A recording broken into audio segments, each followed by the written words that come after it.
Transformers 1 Movie Review. Discover the story behind the war. Warning, this review may contain spoilers. If you haven't seen the movie, I highly suggest you do before reading this. It should be available to you if you have a Paramount Plus subscription.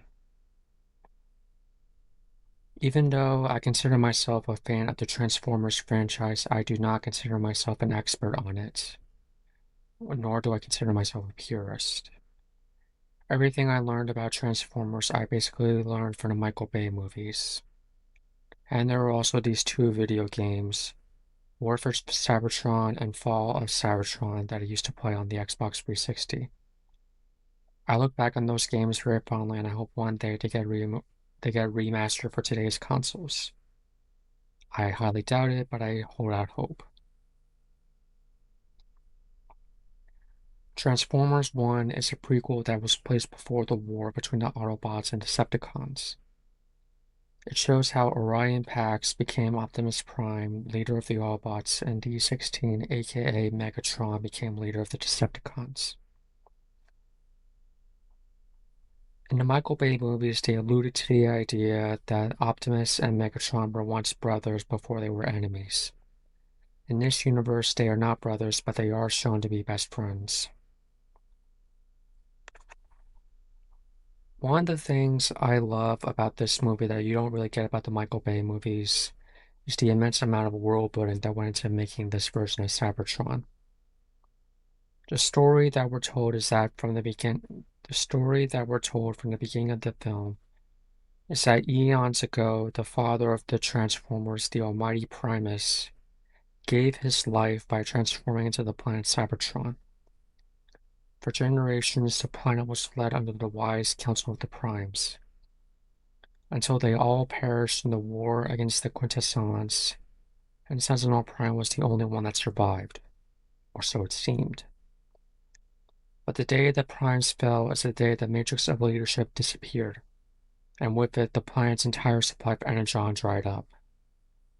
In the beginning of the film, we learn there are two versions of Transformers. Those that can actually, well, transform, and those that can't because they don't have transformation cogs.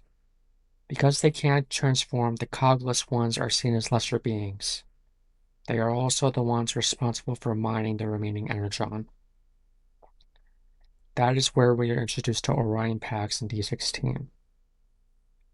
Orion and D-16 start out as best friends, but once they learn the truth about what really happened to the Primes and the Matrix of Leadership, that's when the divide and clash between them starts to happen.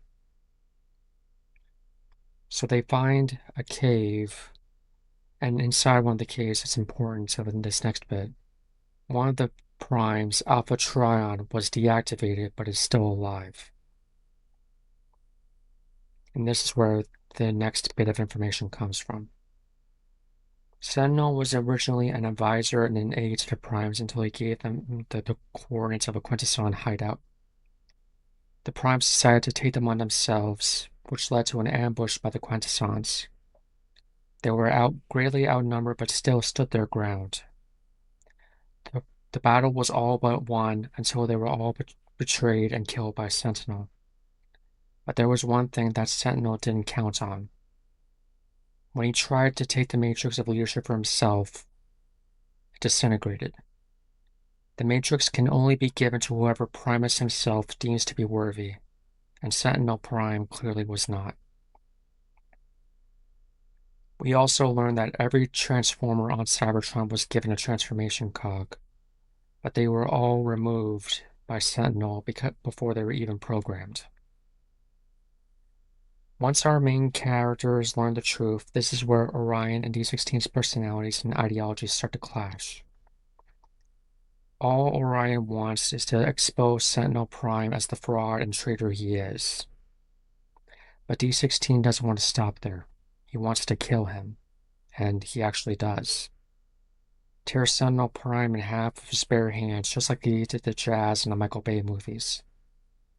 Only in this one, it's actually executed much better because you actually get to know these characters beforehand. The name Megatron is also shown to have come from Megatronus Prime, who was said to be the strongest, greatest, and bravest Prime that ever lived. He is also shown to be D16's idol. What I would have done differently. Not much to add here. Overall, Transformers 1 does a great job at explaining the events that led to Optimus Prime becoming the leader of the Autobots and Megatron becoming the leader of the Decepticons. Also setting the stage for the Autobot-Decepticon war that will eventually lead to Cybertron being ravaged and the Transformers finding a new home on Earth. It's a shame that this movie didn't perform nearly as well as Paramount and Hasbro would have hoped. It's an even bigger shame that this movie's lackluster earnings led to Hasbro announcing that they would no longer make movies based on their toy properties. To clarify, Hasbro will allow Hollywood to make movies based on their toy properties, they just will not back them financially anymore. Brian Tyree Henry, who voiced Megatron, holds out hope that someday they'll at least make a sequel. There's still a lot of things that need to happen.